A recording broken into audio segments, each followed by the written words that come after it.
The drilling rig shuddered as it pierced through the final layer of permafrost on Kepler 442b. Jack Rayner wiped the sweat from his brow despite the sub-zero temperature outside his heated exosuit. 20 years in deep space mining had taught him to expect the unexpected, but nothing could have prepared him for what lay beneath the ice. "Foreman Rayner, you need to see this," crackled the voice of Martinez through the comm system. Jack descended into the excavation shaft, his boots clanging against the metal ladder. The walls glowed with bioluminescent fungi native to this frozen world, casting eerie shadows that danced with each step. At the bottom, his crew of 12 stood in reverent silence. Their helmet lights focused on a massive crystalline structure embedded in the ancient ice. It was a stasis chamber, but not like any human technology Jack had ever seen. The crystal pulsed with a faint azure light, and within it, suspended in perfect preservation, was a creature that defied classification. It stood nearly 8 feet tall, with the noble bearing of royalty frozen in time. Its form was lupine, distinctly wolf-like but bipedal, with sleek silver fur that seemed to shimmer even through millennia of ice. Ornate armor etched with symbols that hurt to look at too long adorned its body. A crown of what appeared to be solidified starlight rested upon its head. "Run a carbon dating scan," Jack ordered, his voice steadier than he felt. The results came back within minutes. "Foreman, this thing has been here for over 3,000 years. Predates human space travel by at least 2 millennia. Jack's mind raced. The implications were staggering. They'd found ruins on other worlds before. Proof that humanity wasn't alone in the universe, but never anything like this. Never something preserved so perfectly. Never something that looked so alive. "Sir, the stasis field is still active," reported Chen, the team's xenotechnician. "Whatever power source is running this thing, it's been operational for 3,000 years without degradation. That's impossible by any physics we understand." Jack approached the chamber slowly, drawn by a force he couldn't explain. As he drew closer, he noticed something that made his blood run cold. The creature's chest, it was moving. Barely perceptible, but there it was. A slight rise and fall. Breath.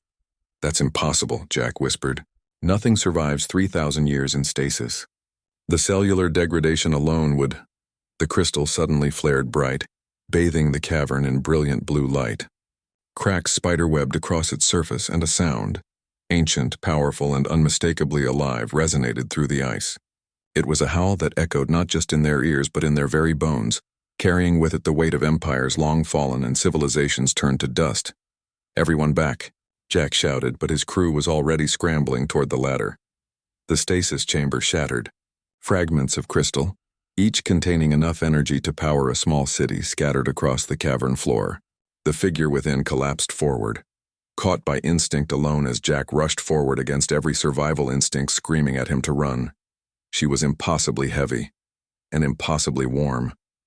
Her eyes, twin pools of molten gold, opened slowly, focusing on Jack's face behind his helmet visor. For a moment neither moved. Then she spoke.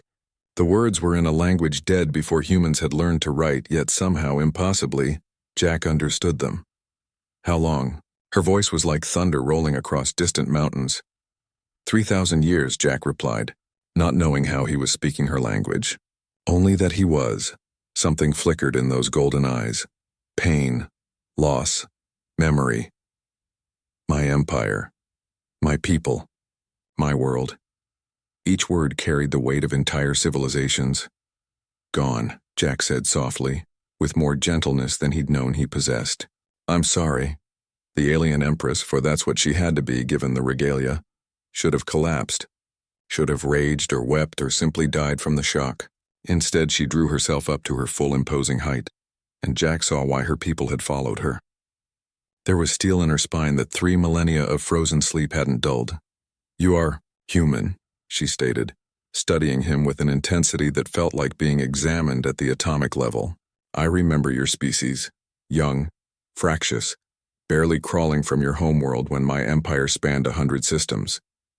She paused, a hint of something like respect crossing her lupine features. "Yet here you stand among the stars where so many others have fallen to time's erosion." Jack helped her to a sitting position against the cavern wall.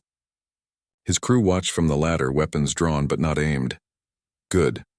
They were scared but disciplined. "What happened to you?" Jack asked. War, Empress Lyra replied, the name coming to Jack's mind unbidden, as if she'd placed it there. Not with weapons or ships, but with time itself. My enemies couldn't defeat me in battle, so they cursed me with survival. Stasis, they said, until the universe itself grew cold.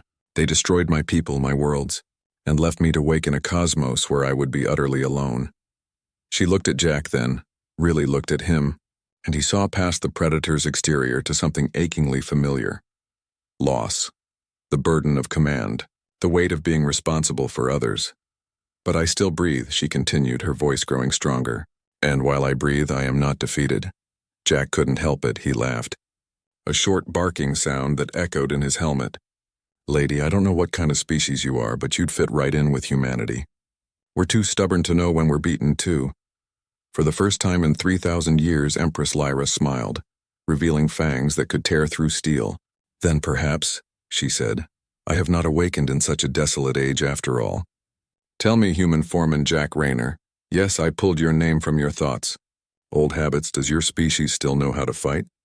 Jack extended his hand, a gesture that transcended species and time.